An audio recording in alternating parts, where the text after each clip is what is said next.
Salam alaikum wa rahmatullahi ta'ala wa barakatuh. Bienvenue encore une fois sur ma chaîne. On continue le cours de physique, deuxième année bac de physique, bien sûr, avec les aspects énergétiques. On a déjà commencé avec la partie numéro 1, donc on a discuté l'étude énergétique concernant le pendule élastique.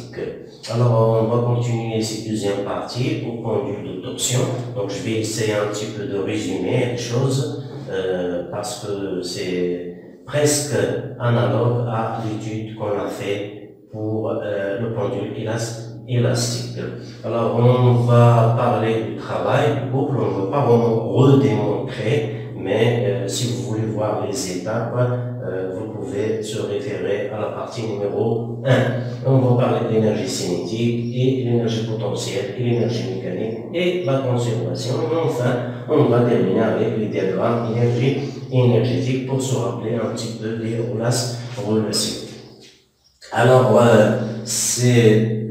ça, on a ici un pendule de torsion constitué d'une file de torsion de constante de torsion C et bien sûr une barre horizontale. La position d'équilibre est quand il est au repos sans action du force extérieure, c'est-à-dire sans appliquer le couple de force à cette torsion, à ce pendule. Alors, on écarte un instant qu'on présente par t égale à 0. Toujours l'étude, bien sûr, c'est pas la peine de répéter ça. Il faut choisir un référentiel qui doit être galiléen pour appliquer la deuxième loi et choisir un repère lié à ce repère et bien sûr choisir le système à étudier et faire le bilan des forces, ainsi de suite. Donc, dans ce cas-là, on va se restreindre seulement à l'étude énergétique. J'applique un couple à cette barre-là, à cette position-là, par exemple, et je le lâche en vitesse initiale. Alors, on cherche à l'expression du travail effectué par ce couple de torsion de rappel. C'est-à-dire quand je le lâche, et il va aussi osciller, bien sûr, autour de sa position d'équilibre. Alors, on va donner l'expression du travail effectué par ce couple de rappel, de torsion du fil, appliqué par le fil, sur la barre. Entre la position repérée par l'abscisse angulaire θA et la position repérée par l'abscisse angulaire θP. Ce sont deux positions arbitraires au cours du mouvement entre ces deux positions. Alors l'expression sera égale à 1,5, c'est la constante de torsion du fil, θA au carré moins θP au carré. Donc, pour la démonstration, c'est de la même manière, la même démarche qu'on a fait pour le pendule élastique. Il suffit de remplacer x par l'abscisse curviligne ou bien l'abscisse x et c par la constante de raideur du ressort. C'est de la même manière. Alors, pour l'expression d'énergie cinétique, c'est 1 demi G delta, θ au carré. Avec G delta, c'est bien sûr le moment d'inertie de cette barre par rapport à l'axe de rotation. Par rapport à l'axe de rotation, parce que la rotation se fait autour de cet axe confondu avec le fil. Et θ, c'est la vitesse angulaire à chaque instant. Donc l'énergie cinétique à chaque instant sera exprimée par cette expression-là, avec θ, c'est la vitesse angulaire à chaque instant. Donc pour l'énergie potentielle aussi, vous notez l'analogie avec le pendule élastique. La seule différence, c'est de remplacer θ par x et remplacer c par k. Donc c'est la même chose. K, c'est une constante. C'est pas la constante de raideur du ressort, non, c'est une constante, on peut le déterminer, donc je peux utiliser n'importe quelle symbole. Par exemple, je peux noter A, ou ce que vous voulez. Donc, c'est une constante qui dépend de l'état de référence pour les énergies potentielles, comme on a signalé pour l'autre cas. Alors que C, c'est la constante du rigueur, du fait, la constante de torsion, pardon, du fil, et θ, c'est bassiste angulaire qui repère la position de la barre à chaque instant au carré. Donc, si on prend par exemple l'état de référence, cette position d'équilibre, là, donc si on considère que l'énergie potentielle à cette position-là, à θ égale à 0, égale à 0, pardon, θ égale à 0, égale à 0, on joue bien sûr, cette constante-là sera prise égale à 0, on peut l'éliminer, on trouve un demi, c'est θ au carré. Donc, pour plus de détails, vous pouvez consulter la partie numéro 1. Alors, pour l'énergie mécanique, ça sera l'énergie cinétique, plus l'énergie potentielle de torsion, plus l'énergie potentielle d'opposanteur. L'énergie potentielle d'opposanteur dépend de l'altitude Z. Donc, dans ce cas-là, Z ne change pas au cours du temps parce que la barre reste horizontale, c'est-à-dire le mouvement se fait dans ce plan horizontal, donc ça sera égal à 0, ça sera nul dans le cas de cet exemple-là. Alors on remplace l'énergie cinétique par son expression, l'énergie potentielle de torsion par son expression, on trouve l'énergie mécanique. Alors si on dérive là, si on va suivre la même démarche, on dérive d de 1 par rapport à d de t et on tombe sur l'équation différentielle du mouvement. Dans le cas au sans-frottement, donc cette équation-là sera égale à 0, et bien sûr, dans ce cas-là, la dérivée de l'énergie mécanique par rapport au temps sera nulle, et on conclut que l'énergie mécanique se conserve.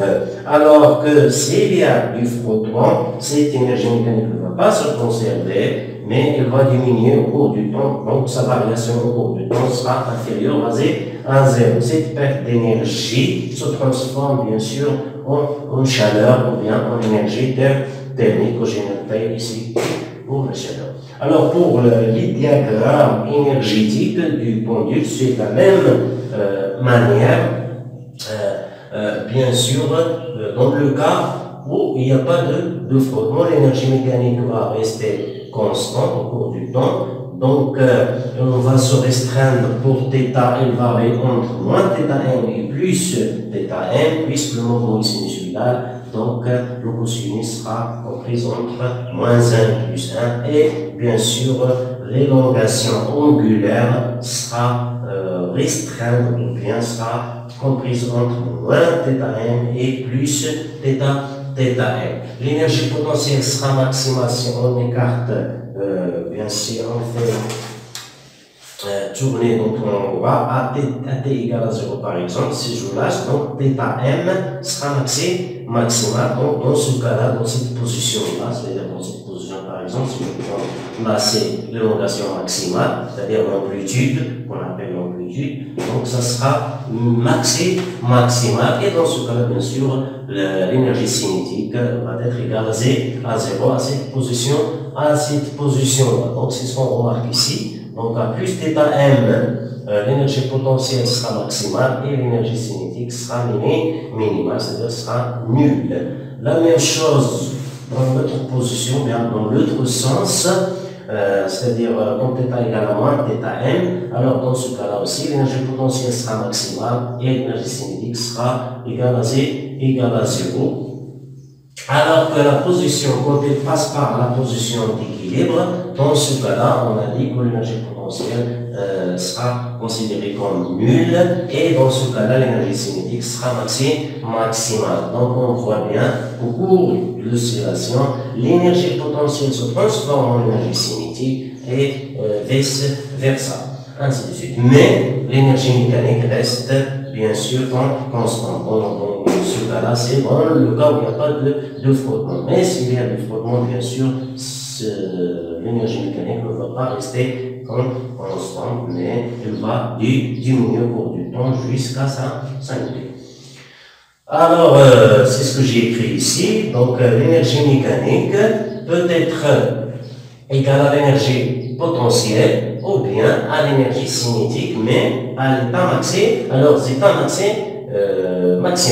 Donc, un demi-g delta, delta max, point, c'est-à-dire la vitesse angulaire maximale, il est atteint, bien sûr, à l'état d'équilibre. À l'état d'équilibre, ça c'est l'énergie cinétique à l'état d'équilibre. Alors qu'en θ ou bien en moins θm, bien sûr, l'élongation sera égale à l'amplitude et dans ce cas-là, l'énergie mécanique sera égale à l'énergie potentielle maximale. Donc on aura un demi C max au carré et dans tous les cas, il sera égal à une constante. À chaque instant, il sera égal à une constante. Donc ça c'est un petit rappel. Puisqu'on a déjà étudié ce cas, mais on a étudié ce cas-là, mais on a étudié un exemple analogue. Donc il y a une certaine analogie entre l'étude du pendule élastique et le pendule de torsion. Donc on peut étudier de la même manière. Alors on se verra, Inch'Allah, pour un petit rappel pour le pendule de pesanteur, et on verra aussi un petit rappel pour qu'on passe rapidement à des applications. On va étudier tous les cas, on va appliquer ça concrètement sur un exemple concret. السلام عليكم ورحمة الله تعالى وبركاته. كما العادة لديكم تساؤلات يطرحها السادة الزملاء الأفاضل. إن كان لديهم ملاحظات فليتفضلوا مشكورين، فنحن هنا نتقاسم من أجل أن نرفع من مستوى كفاياتنا وأن نقدم لتلاميذنا تعليمات أو ما سيزيد أو يرفع من جودة ما نقدمه. هذا هو هدفنا الأساسي. لا تنسوا هذا. ابقوا في منازلكم. السلام عليكم ورحمة الله.